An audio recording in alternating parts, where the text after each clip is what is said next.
Luckily, we started very early with the crawler. As soon as the shuttle program ended, we started modifying the crawler right away. So we were a little bit ahead of the other elements.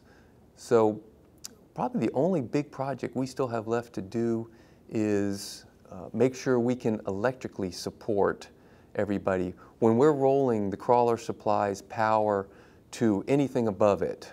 So that would be the mobile launcher and all of its systems, and then the launch vehicle above it. So we were originally told that we would have to supply a certain amount of voltage and current, and there's a possibility we may need to supply more. So right now we're getting ready to do some tests to see if we have enough of that capacity on the crawler to supply to the mobile launcher, and if not, we may have to do another modification for that. But as far as the crawler goes, we're pretty much ready to support now. The main focus from here on out is the crawler way, to make sure it can support the weight. So the crawler way itself does not actually have any concrete underneath it. It's dug many feet deep years ago, and the sand was removed and replaced with a substrate of more or less limestone, highly compacted limestone that's very durable. And then layers of that, and then on top we have rock on top of that. One of the main reasons for the rock is the crawler does not have a suspension system. It doesn't have shocks and springs like a car. So when we're carrying a large weight, we compact things. We tend to squash what's underneath it. So we actually take the rocks that are there and they crack and get pulverized as we drive over them. And then we re-rake them after we pass. And so it provides a cushioning ride to the vehicle that's above us. Try to minimize the vibrations. About halfway through this, I did get put in charge of the crawler way. Okay. The big thing we're doing there now is the crawler way also has never, we don't know if it could handle the amount of weight. So when we rolled with the shuttle, we were around 12 million pounds. We know we're going to be something higher than that now. So we have to make sure the crawler way can handle that weight. So we're actually right now in the process of doing a lot of sampling of the substrate under the crawler way and testing it. And then we're actually going to load up a crawler with a lot of sample weight and roll on it and check pressures underneath and make sure we don't deform the crawler way a lot. So yes, it's getting a lot of work done to it also. We roll probably a week ahead.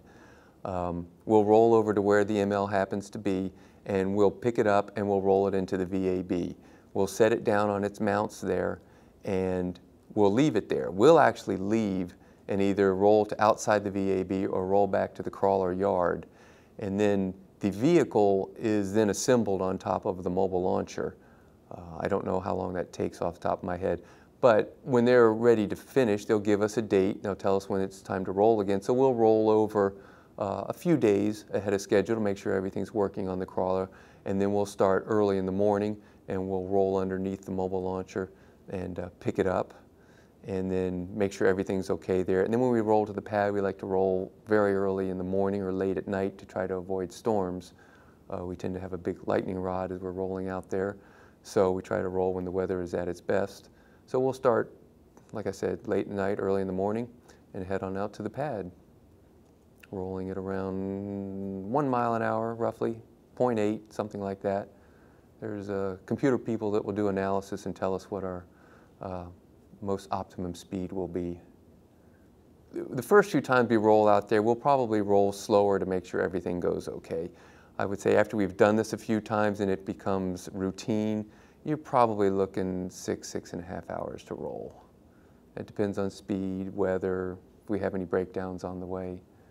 Obviously we want to get there as fast as possible, but as safe as possible. When we're rolling to the pad with any roll, whether we have a vehicle on top or not, we have a control room. So the crawlers they actually have 2 driver's cabs, and which there's someone in. And then we also have a control room, which has at least 4 engineers, at least 4 crawler engineers, and they have monitors in front of them. And each monitor has a different crawler system.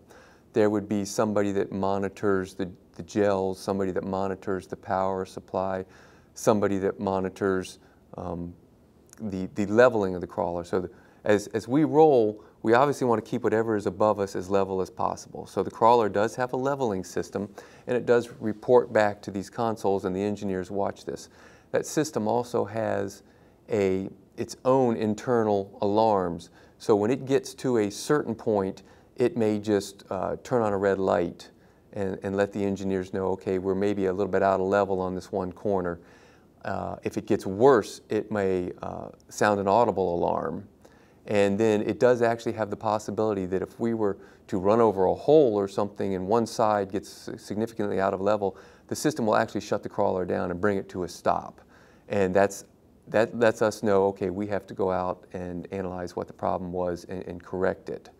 So there's engineers constantly monitoring all the systems on the crawler. They will monitor the speed.